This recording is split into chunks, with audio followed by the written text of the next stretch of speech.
All right, we are back for another edition of You Know What? It is the Astro Weather.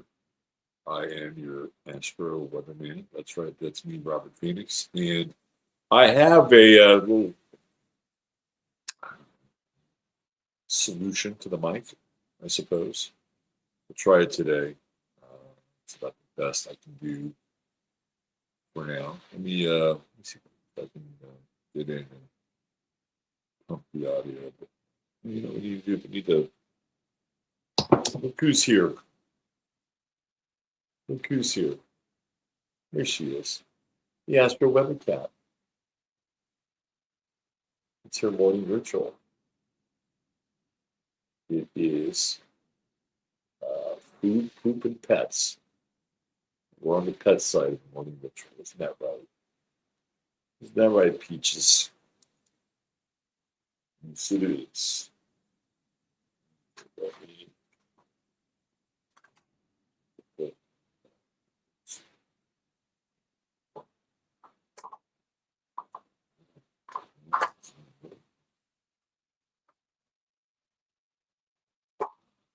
Right, there we go.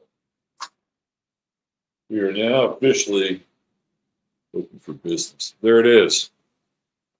All right, a little bedhead today.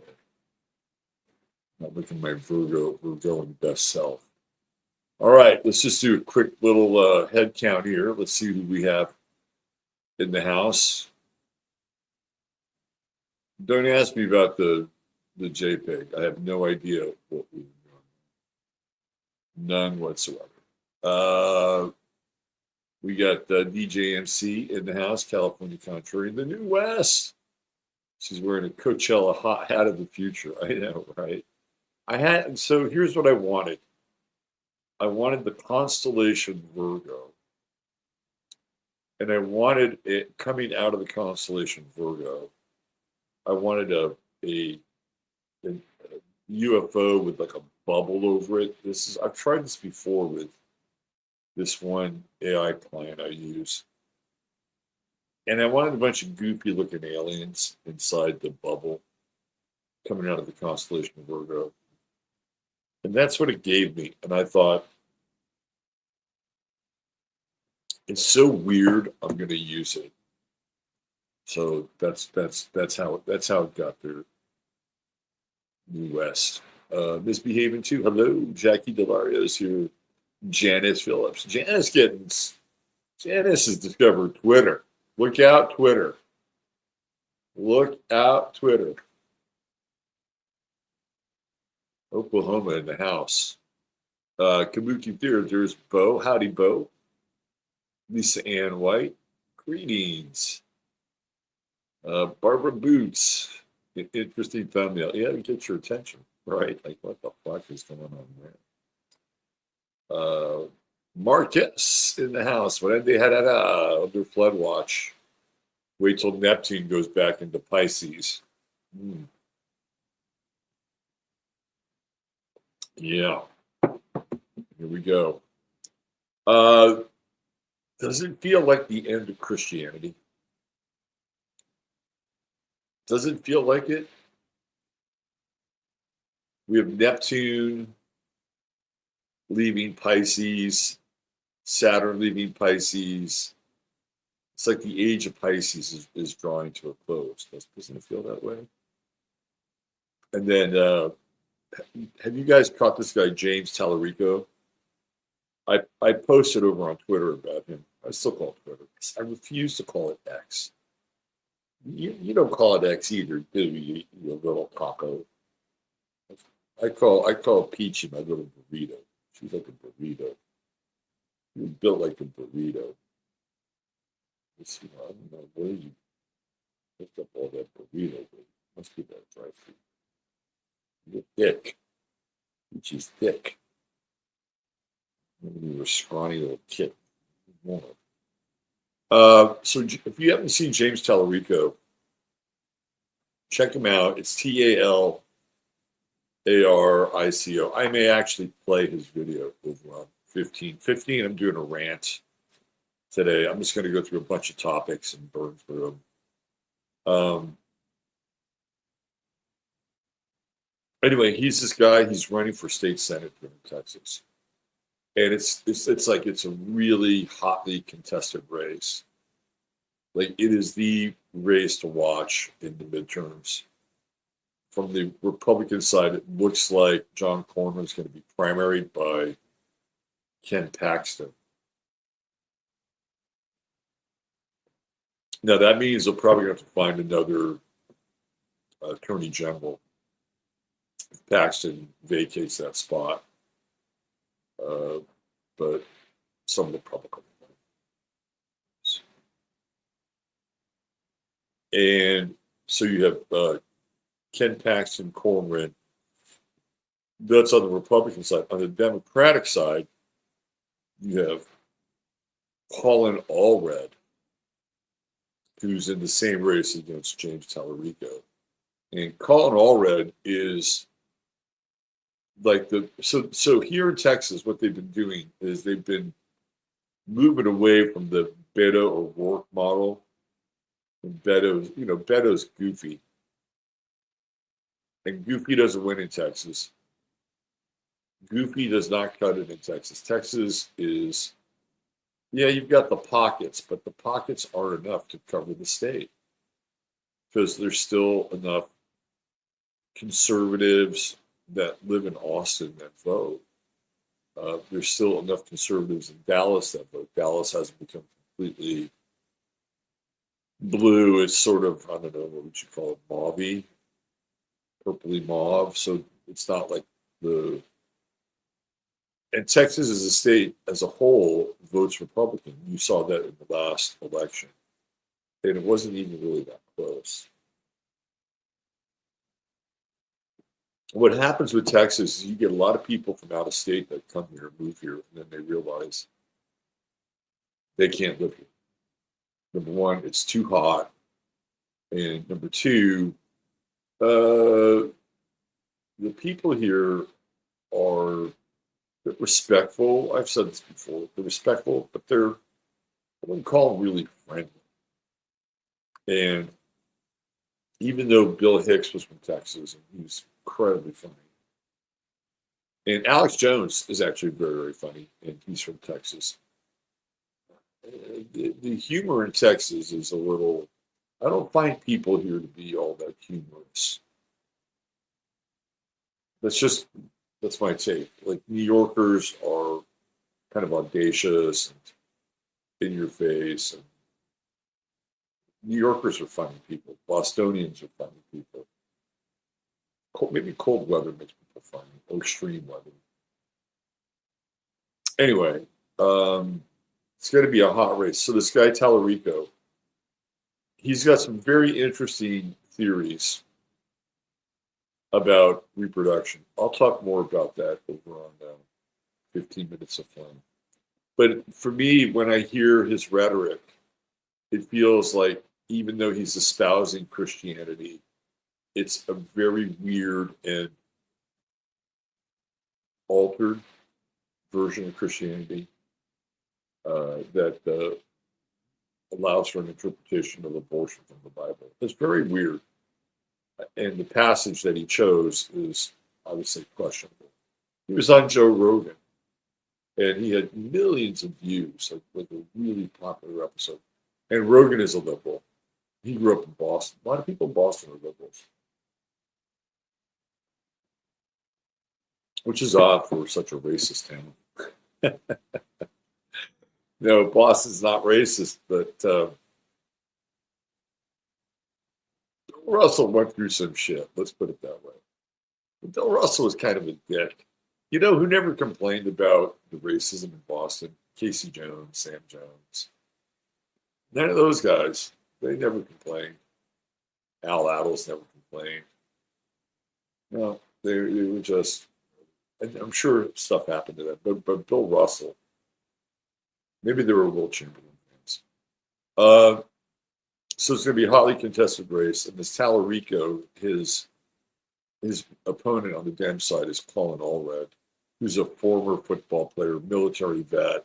So they're trying to morph what a Democrat looks like. They don't want Beto. They know the Betos of the world lose. So they want to promote candidates that look and feel like they can go toe to toe with the conservative, but with progressive values. Anyway, so yeah, it just feels like even with somebody like Tallarico, whose political talks, which he's very clever.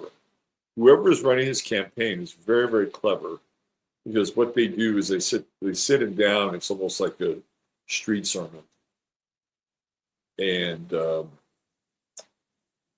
his sound and the way that people react to him sounds more like Jesus than LBJ.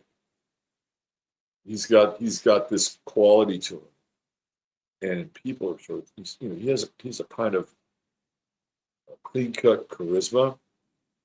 I think he's dangerous. Anyway, you'll hear more. Moira NYC, what's up? Susan's here. Diane Evans is here. Who else we got? Rolanda.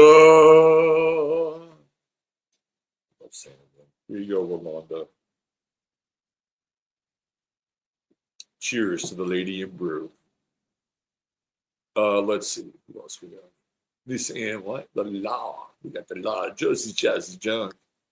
Let's find out why the girl is wearing the roulette wheel. Suspense. I just let it out. AI said she shall look this way. And I'm like,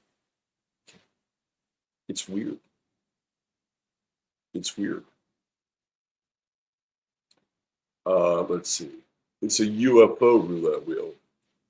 There he is. Doors in the house. What's going on, Mayor Steve? We got the big cheese, Neil Smith, checking in from Wisconsin. The lovely and talented one, Jenny, Privacy Annie-Scott. Glemma, hey, Glemma Spain, what's going on? Let's see, Lynette Jardine, Bad Maxine. Soul Traveler, Soul Traveler. There once was a bee named Soul Traveler. Power outages in Arizona last night. Ooh. Jen Adams, what's going on, Jen? From NYU, Langone, all is good. Virgo release. Scrubby, Samurai, how are you? There's Lynn stacking up on coffee. The freeze in Brazil and Colombia is sending prices through the roof. That's really interesting. If they modify the weather, they can modify the futures market.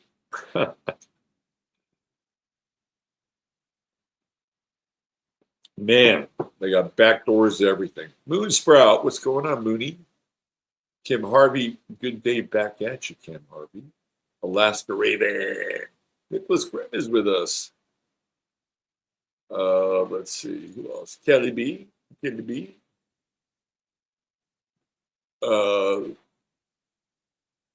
What's it like living in Alaska? I've always had this fantasy of living in Alaska. I've always heard that people, it's sort of like the northern version of Texas. Who else do we have?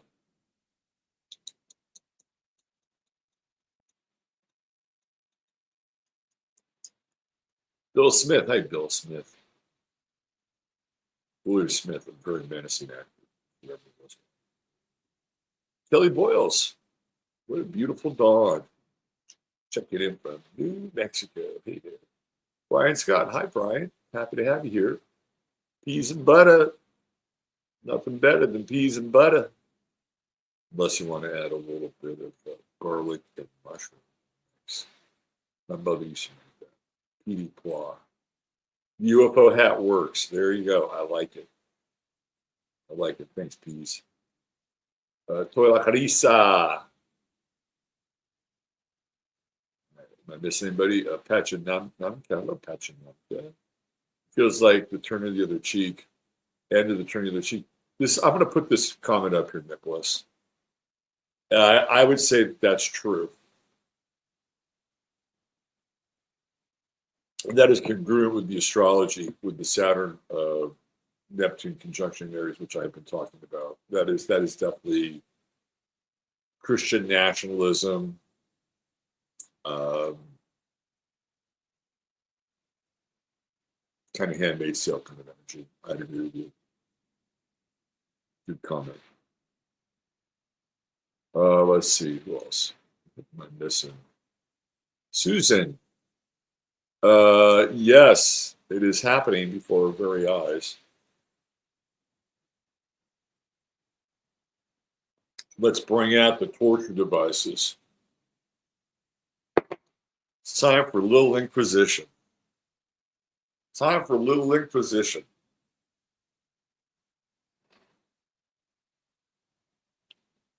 Okay, I think we've got to the end. You might move to Alaska.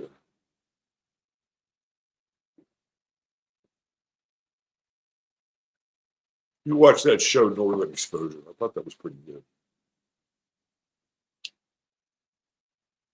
Except for the Nebbish doctor. I didn't like the Nebbish. Little Nebbish doctor.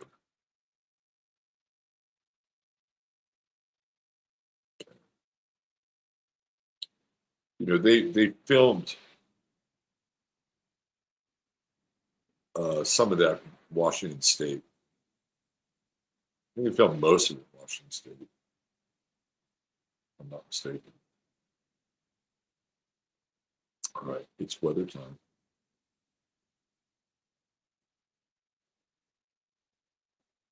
Of course, we have to do our little ritual.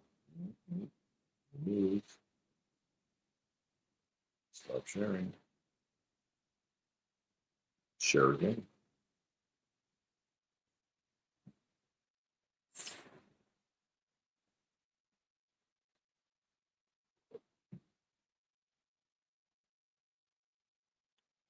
Here we go.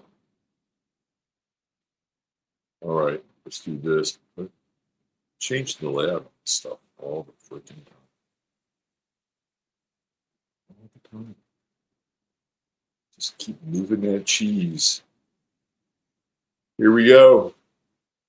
25 degrees Virgo. There it is. We're coming down. Coming down to the countdown. So tomorrow I'm going to have a solo show, and it will be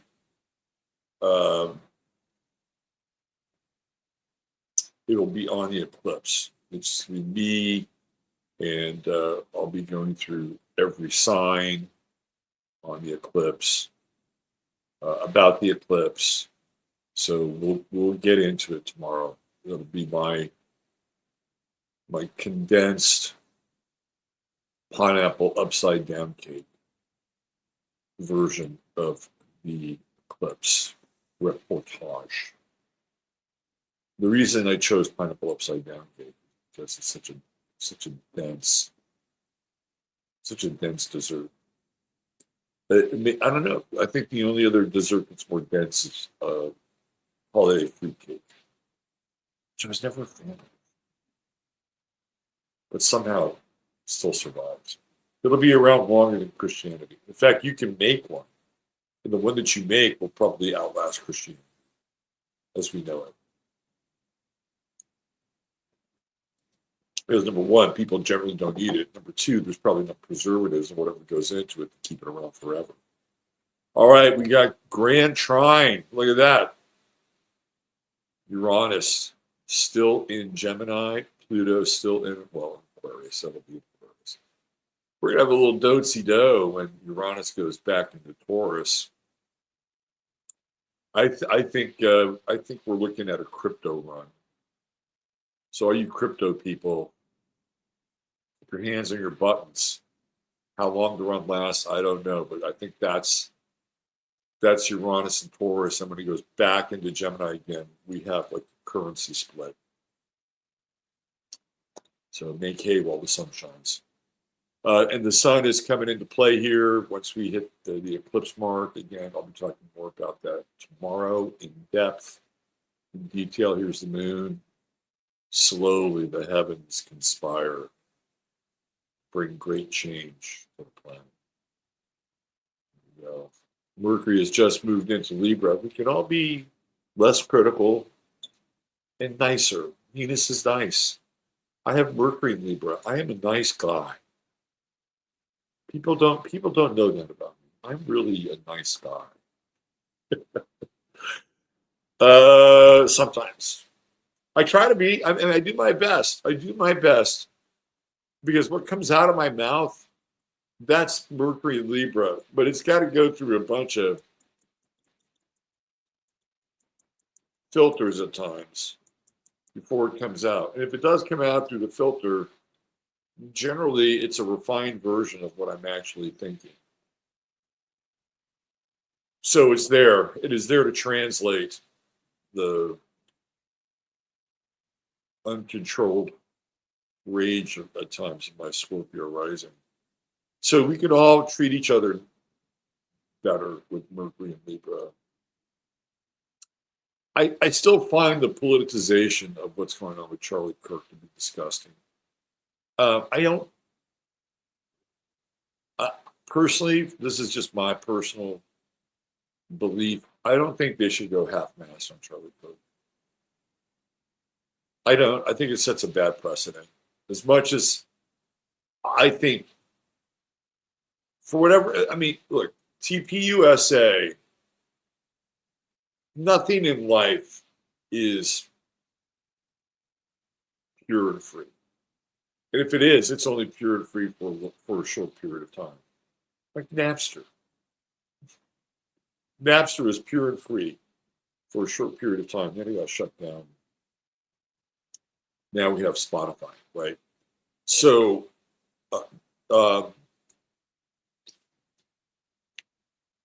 there's an agenda behind TPUSA, and that was to get Donald Trump elected. It started before the 2016 election. That's when the movement to bring more conservative talking points into colleges began to manifest. And TPUSA was this organization pushing Charlie Kirk and some of these other people associated with it. Steven Crowder, I think, as well. And even though the intent was to begin to switch the youth vote and move them more towards the right than their left incubation, left centers of incubation, which it's fine. But there needed to be a different kind of voice on college campuses because the minds of college youth get indoctrinated. And we all know what they get indoctrinated with social Marxism. But on the other hand, this is where the clash of ideas and free speech has really got to at this point. And again, we're in Virgo, Mercury and Libra, so there's a balancing act here. And the balancing is that if we truly believe in freedom of speech, and this is what TPUSA preaches, like we have to be able to sit down and have an exchange of ideas. Well, that includes the left as well. And when they talk about Israel and they talk about Palestine, and they have a gripe to bring to the table because their school is funding Israel and making money off whatever they're doing with Israel, and they want to boycott, divest, strike, whatever. That's part of the marketplace of free speech. And you can't, free speech is free speech. You cannot have it both ways. So I applaud the fact that they went in there to inject other ideas and get these kids out of the trance. But on the other hand, it's not really free speech if you can't speak freely about everything. And isn't that the idea around TPUSA? Like in the marketplace of ideas, the better idea wins. And that's why Charlie Kirk debated all these people. But that's not how it's going. Am I right? So today, with Mercury just moving right into Libra, opposing Neptune, there's a lot of fog. I like to use that metaphor: driving with your bright lights on. through the coastal fog. A lot of rose-colored glasses today, too. In the New Age world, I like to call them rose quartz-colored glasses. Everything's fine. You know that meme? What is that, like, a cartoon dog or whatever is drinking coffee, and there's like all sorts of hell and carnage going on around. Everything's fine, right? There's a little bit of that with the Mercury Neptune opposition, but the other side of this Mercury Neptune opposition is people taking things really personally. I mean, if we're going to have an opposition, it's good that Mercury's in Libra, so there can be a bit of a balancing act here.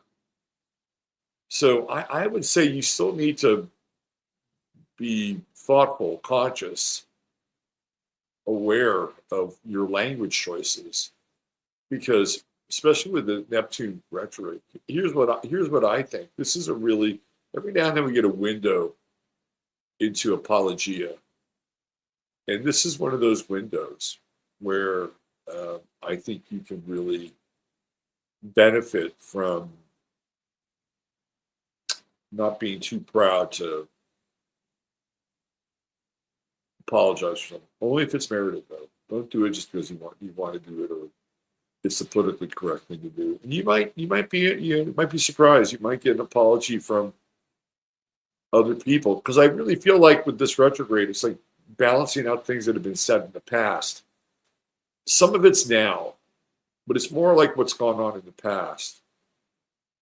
So we also have a couple of yods. We still have that yod with Neptune, and then Mars, Venus. It's still happening right there. And it's going to be popping even more. And Venus and Mars are just kind of tracking along with this nice sextile, which is good for male-female relationships. If you have work to get done this weekend, this is a good weekend to get the work done. And especially if you have an industrious partner. But there's also, I think, a case with this in conjunct where you may over idealize certain people in your life, and that may not necessarily be a bad thing. I mean, I think we're living in a time where illusions get popped and pretty quickly. But there's also this other part of it, which is a sneaking suspicion that the person that you're with isn't as everything's good, but maybe somewhere you're feeling like there's trouble in paradise. And I'm not sure if that's true or not, whether it's an aggregation of fear or what. See, this is what happens with Neptune. Sometimes things become self-fulfilling prophecies. Sometimes if you think the relationship is really, really great, coming along, Neptune will bring you a different version of it. Sometimes if you think that your relationship isn't as good as your friends, or your girlfriends are always bragging on, how nice their husband is or whatever, and you look at your relationship and you're sort of judging it, the inconjunct could prove you wrong. It can show you that you're actually in a much better relationship than you thought you were. So it's a fascinating, and it's going to be going on for a while, right? We're just starting to get into that phase right now. This is about a week-long cycle. We got an inconjunct going in the other direction too, with Pluto, Neptune, in the sextile with Venus, and that's where the critical nature of relationships really comes into play here with Virgo. I'm sorry, my bad, Leo. It's not in Virgo yet. It's about to get there. Interesting. What else do we have? We're in cross territory, Chiron, Jupiter, Mars, Pluto. I mean, this is why I think we're feeling a lot of tension. And remember, Jupiter is the amplifier. And it's so interesting that James Tallarico, like I'm fascinated by this guy now because he seems like this is what the Antichrist would look like. Like he would gain momentum, he would gain power, he'd bring all these people together. And when people go through a phase like that, if they can handle it, their ability to channel, like let's say James Tallarico in human design is a projector. And I don't know his birth time. I've played around with his birth date. But let's say he's a projector. Projectors can handle a ton of other people's energy. Now, if we believe the birth date of Obama, Obama's a projector.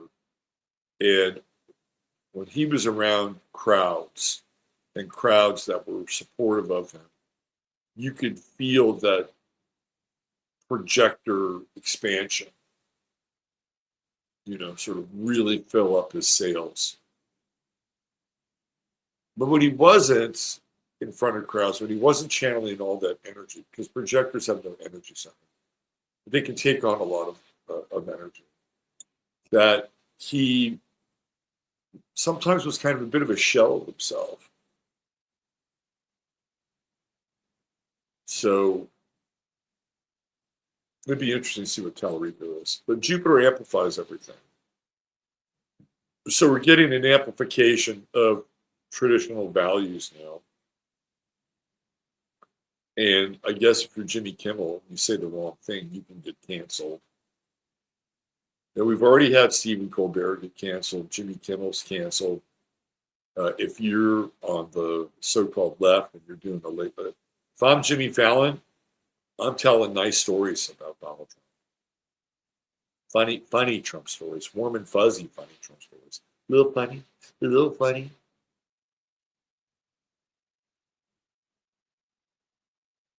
But I do like this grand trine. And it's going to be even grander once the sun goes into Libra. I don't know. It feels like I'm gonna look at this eclipse a little bit differently. It feels like this eclipse is an acceleration point. And if you're ready to move into the future, it's a good thing.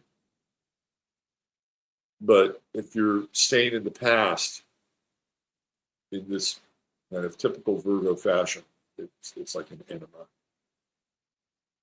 And you're going to have to get cleaned out. Moon's in Leo today. So everybody should be in a brighter, jovial, more laughable, humor-friendly mood, I would say. Generosity is always good. Take a friend to lunch. Pick up the tab. It's always good to pick up the tab every now and then. What else? Anything else? Vesta has just moved into Sagittarius. That's interesting. So the most powerful and profound truths are the ones that last forever. I might have taught this, my bad. But when we did the show last Thursday, and I used The Second Coming by Yeats, I think to me I think Vesta was probably in Sag then. Going into the past and using a piece of literature that is, in my opinion, very timeless, quite timeless. So look to the old sources right now. Timeless wisdom. It's really hard in our society to spend any reasonable amount of time with, I don't know, let's say you wanted to read A Tale of Two Cities. That's a pretty big book. It's a commitment. And I just don't know anybody, with maybe the exception of Bruce McDonald, who has a reading ritual, who spends a lot of time reading now. Our brains have changed. We've been digesting so much digital content that it's kind of rewired our brains. And I find it difficult to read now. I'm just being straight up and honest. And I'd like to read more, but what's happening is that the medium, I would say that the advent of the internet, but even more so, YouTube and social media is the biggest thing that's happened since the Gutenberg Bible, the Gutenberg Press. I mean, it's huge. So when that happened and people began to become literate, it changed them. It changed society. Literally changed how we think, how we process information. And I'm not sure if it's better or worse now, but it is what it is. I think it's going to be worse. I mean, for me, if I really wanted to, it would take me about 2 weeks to get a training and just stick with a book and I can do it. Yeah, I'll try that. Who does a book of the month published? Frank. Frank does a book of the month. It's great. Love it. Okay, let's get into, what time it is. It's the True Hemp Science Star of the Day time. All right. Let's get the old banner up here. Here we go with this comment. Not that it's a bad comment. Great comment. But banner won't play. Okay, here we go. This is my working man shirt today. I'm a blue-collar astrologer today. All right, so let's do our True Hemp Science Star of the Day.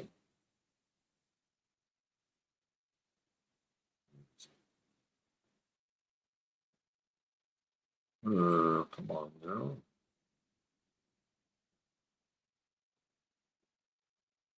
Image file.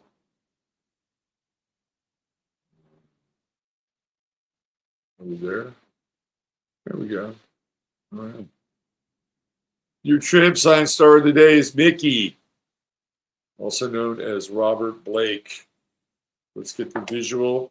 This is what you're going to get. Part of what you're going to get. You get $100 or more at truehempscience.com. You get what you pay for in life, and this is the highest quality CBD you will find on the internet. Often it all starts with organically sourced hemp. That's right. There's no GMOs. There's no pesticides. Organically sourced hemp. And Chris has different sources that he pulls from, but they're all organic. And he is the man. He is engaged in the process from start to finish. And he's got a nice team now over there at True Hemp Science. He's finally got the all-star squad helping him out.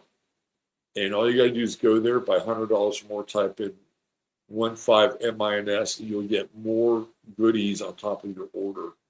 $150 more, get your free shipping. Always a 30-day money-back guarantee. TrueHempScience.com. All right. Robert Blake is one of my favorite actors of all time. I can kind of see why, because our sons are in conjunction with one another. And, for some reason, I mean, as a little rascal, he wasn't my favorite little rascal. Who was my favorite little rascal?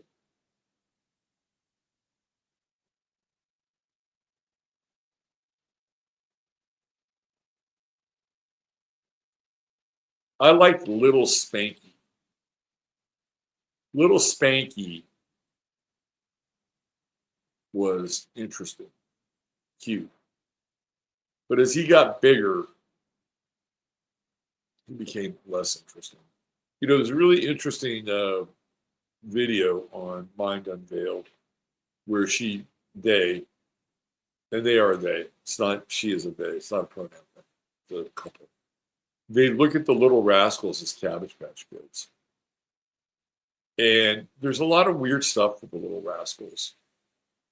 I've seen Freemasonic finding their old TV show, their old movies.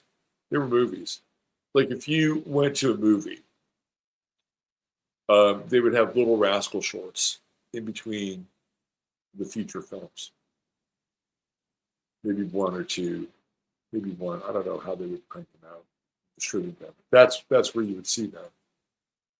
And I remember, watching one of them with my eyes open, like, man, that's some Freemasonic shit. You'll see it every now and then in some of these old shows. Like, oh, they were doing it even back then. So these kids who are very multicultural, they're very diverse. There's almost always one black kid. I don't think they had them both together. Buckwheat and Stymie. Anyway, it's a really odd series, but these kids have these misadventures, and I loved it. I was also very much into the Bowery Boys. I loved the old shit when I was growing up. I love the Bowery Boys, especially. I liked them before they start to get older. But the Bowery Boys were kind of like punk rock.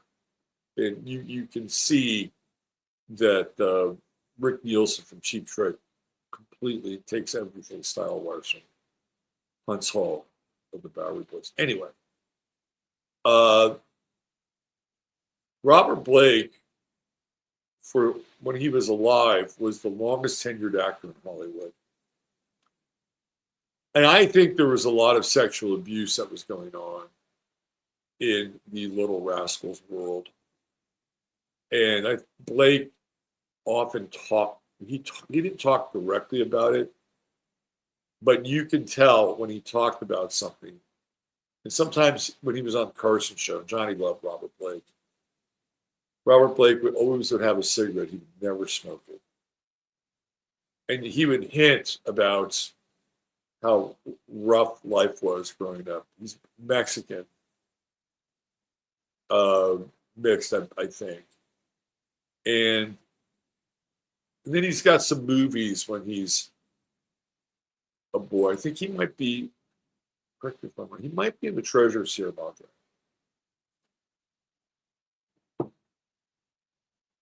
But eventually he stays in the game long enough. He does a stint in the military, like a lot of those actors did. Stays in the game long enough, and he becomes an adult actor. And the movie that he's best known for in a lot of ways was that Truman Capote movie. It's not The Killing Fields, where he plays a murderer.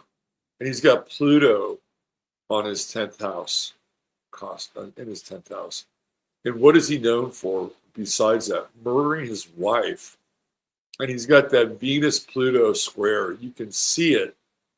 And, I've talked about this square as it relates to women and how they're in the underworld.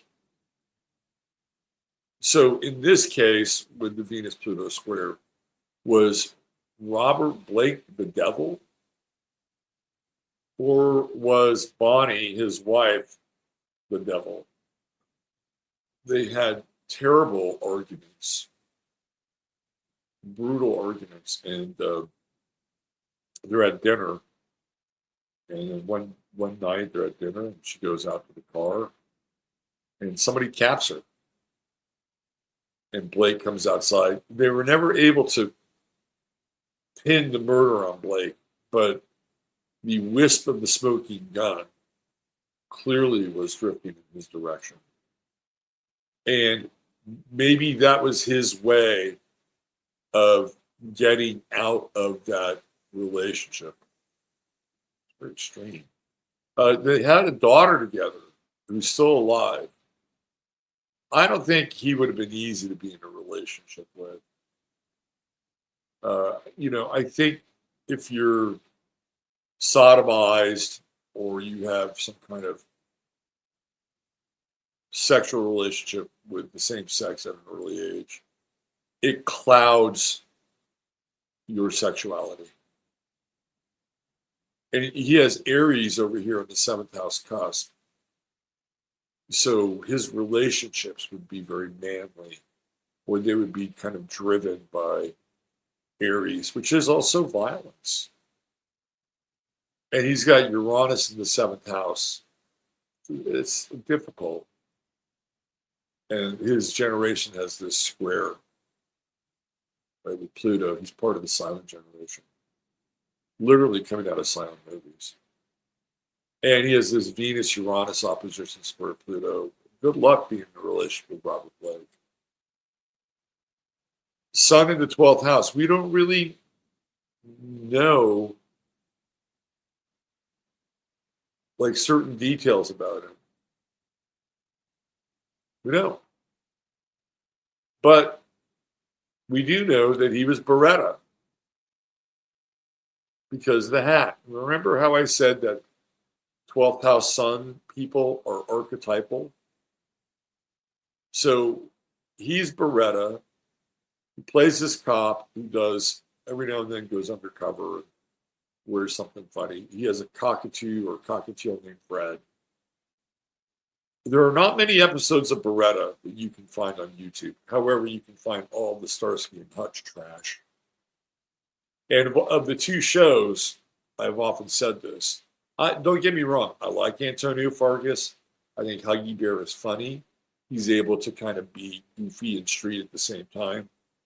But Robert Blake, his version of Huggy Bear was Bill Duke, who played Rooster.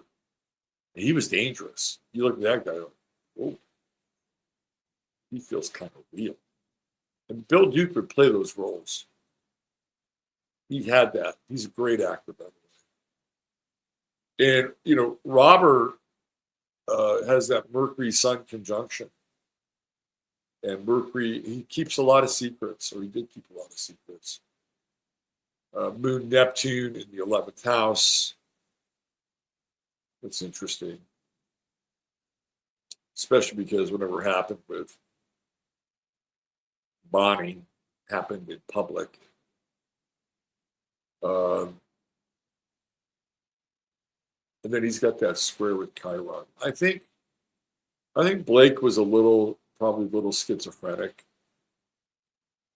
But he was meant to be an actor, Trudeau'd in the 5th house, meant to be a performer. So he was living his chart. And even though he was only about 5'5", he had Jupiter on the ascendant. He had a big personality, and he was very into weightlifting. I think you can see that with that Mars-Saturn square. He also had a really difficult time with the man. He had a difficult time with the system. And again, I feel like this Mars-Saturn square is the kicker, right? It's the kicker for the abuse stuff, especially in Scorpio. And he had Venus. It's not just the Venus-Pluto square. He's got a Venus-Pluto square with Venus in Scorpio. But he managed to get a daughter out of it. And she defended him to the day he died. And still does. She loved him very much. If you've ever seen her, I don't know what she looks like now, but she was very pretty. You know, she was very, very pretty. And, you know, he did some other movies. He did Electra Glide in Blue, which is actually a really good film. If you haven't seen it, it's kind of a cult movie. And it was directed and produced by the guy who was the manager of Chicago. In fact, the band Chicago shows up in the movie as a motorcycle gang towards the end of the film. If you pay attention, you'll see Terry Kath and all those guys. It's actually a pretty good movie. He also did a film with Elliot Gould, another Virgo, by the way, called Busting. And it could have been better, but, you know, Gould is always playing things for sort of a laugh and dark humor. Blake could do it too. And when I saw that movie come out, because I loved Elliot Gould, I thought he was great in MASH. If there was an Elliot Gould movie, I'd go see it. I thought it was really funny. I'm like, oh shit, two of my favorite actors in one movie. And I went, I have to say I was underwhelmed. I was underwhelmed by Busting. But of course, the role that he's probably most noted for is in Cold Blood, by the way, is the Truman Capote movie, book movie. And that really put Blake on the map in Cold Blood. But his last role was in Lost Highway with David Lynch. And he plays this creepy guy. David Lynch nailed him, nailed the casting all the way. So there you go. There's your True Hemp Science star of the day. Troubled Soul. Grand trine, though. Mercury, Saturn, Chiron. I mean, you could feel, I think, his mental torture. Go back and watch some of those Carson interviews. Funny as hell and interesting. All right, here's your True Hemp Science star of the day. The great, the one and only Robert Blake. By the way, I actually had a Beretta, and on the inside of the beret, this hat, was a picture of him, and I loved it. It was great. And I remember going back to my high school. It was a homecoming basketball game, wearing my Robert Blake Beretta hat, thinking, I'm so fucking cool. I get to come back to this school. I am a big cheese, because people still remembered I wasn't in high school. I think it was the only one. It was the only time I went back. I went to a high school reunion. I think it was a 10-year reunion. But I haven't gone to any one of them since. I'm not sure there has been. We weren't that tight as a graduating class. Anyway, that's it. All right, thanks for being here. Don't forget, True Hemp Science, sponsor of the show, robertphoenix.com. Robert Phoenix, me, your astrologer, sponsor of the show as well. Thank you all for being here. Thank you, Lance, for doing what you do. And we'll be headed over to the 15-minute side, where it's, I think what I'm going to do is I'm going to have like a ranty Thursday. I'm gonna that's my new thing, ranty Thursday. I'm just gonna go through topics and just blow through them, and a little more unfiltered. All right, take care. Love you all. Treat each other well, and God bless. Bye for now.